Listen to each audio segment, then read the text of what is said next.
5 for 6 Skyview Network, sponsored by Terry Lambert Hyundai. Showers and storms continue today and also tomorrow. Details in your full 5 for 6 forecast.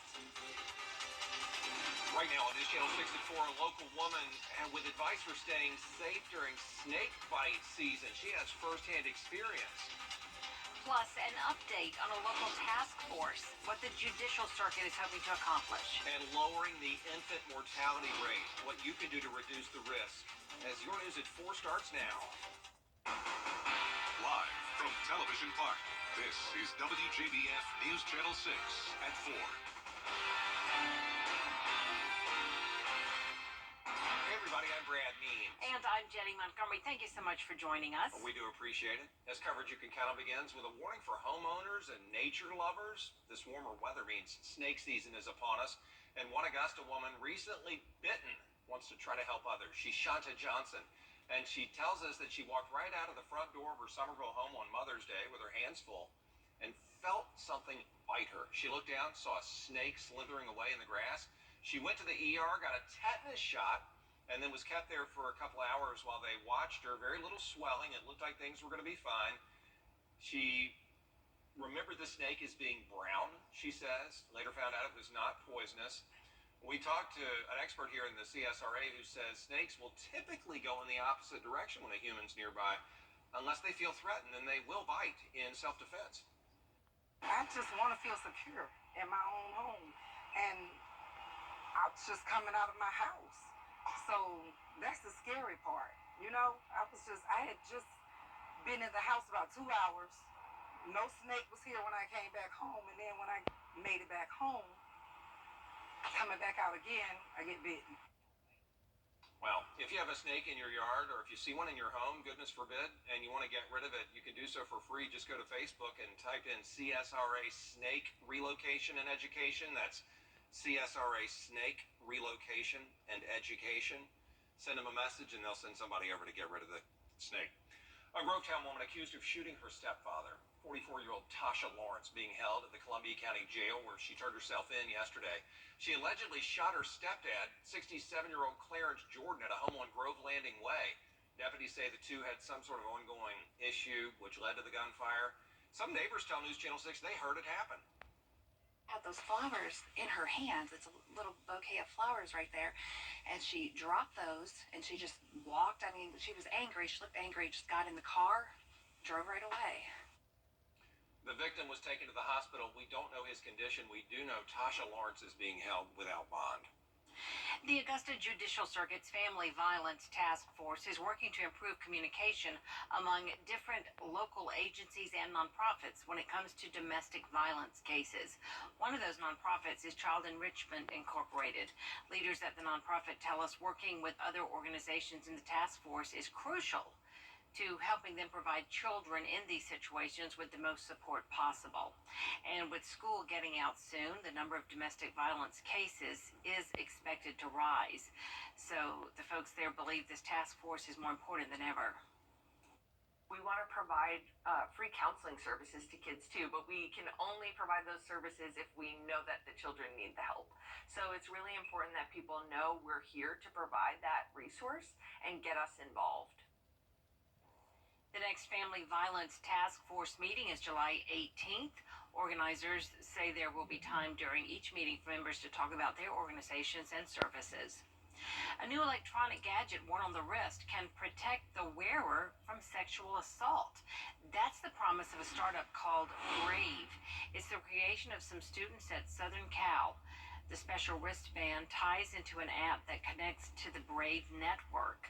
When the user senses imminent danger, 2 taps on the wristband will send out an alarm, giving everyone the user's exact location plus directions on how to get there. We have survivors on the team, and this is a mission driven by students for students. And sexual assault right here, right now. It's a problem that shouldn't exist today, and it's a solution that should have been here yesterday. The Wjbf wristband is in beta testing, and it won't even require a phone connection. The City of Augusta wants you to know that it's working to fix a county-wide internet outage. This does not affect public. Taking a moment to say thanks for a job well done. The Salvation Army of Augusta honored its many volunteers at the annual Compassion in Action luncheon today at the Kroc Center. From ringing bells at the Red Kettles and collecting toys for Angel Tree children during the holidays to staffing community events at Halloween and Easter. Volunteers are the heart of the organization. Two of the biggest awards presented were the Battle of Bells and Spirit of Service. Congratulations to Henry Shear and the folks at T-Bones and bell ringer extraordinaire Calvin Jones. The maternal and infant mortality rate is rising in the U.S. Local healthcare professionals spoke with Bria Smith about what women and families can do to reduce those risks. Try to make sure that we do a lot of education while we're here. And we want to make sure that, like I said, that they have those resources that they need, and we kind of give those little brochures, and they can always come back. According to the Georgia Department of Public Health, within a 3-year span, the death rate for all women after delivery has spiked. They've gone up a little over 36% since 2018, so from 2018 to 2020. So the rate per 100,000 went from 17.4 to 32.9. And that is just abysmal in this country. But the question is, why? Some of the highest causes of maternal mortality were hemorrhage, embolism, coronary cardiovascular diseases, cardiomyopathy, preeclampsia and eclampsia. And of all of those, all but the embolisms, which is a blood clot, were found to be preventable. Some healthcare providers say prevention could be as simple as trust. It might be a trust issue that they might not trust their doctors if they're not the same color as them or look like them. And also, it's also with women, they might not trust male doctors. So it could be the race and also the gender. Sometimes they feel like they're not being heard. Health Department District Nursing Director Rebecca Kirshner says a proactive approach to health is the best medicine. Before you decide to get pregnant, work on your health. So the best thing you can do is exercise, eat right. If you're overweight, lose weight.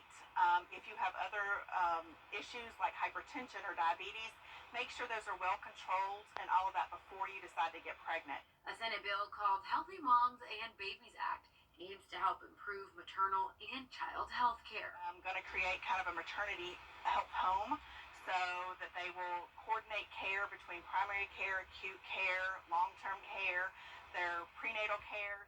While May is Women's Health Month, care professionals say this is an issue that should be focused on every day and every month.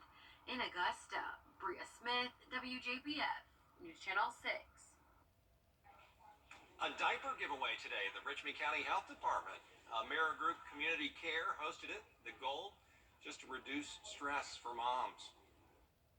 We are bringing such great resources to the community, right in our neighborhood, right here. And literally, there are people lined up at, I think it was 12:15. So the need is there, and we are filling that need. It helps us to meet the social determinations of health of our community here in the Augusta region. So with that, we just pass out diapers to any and everybody who needs them.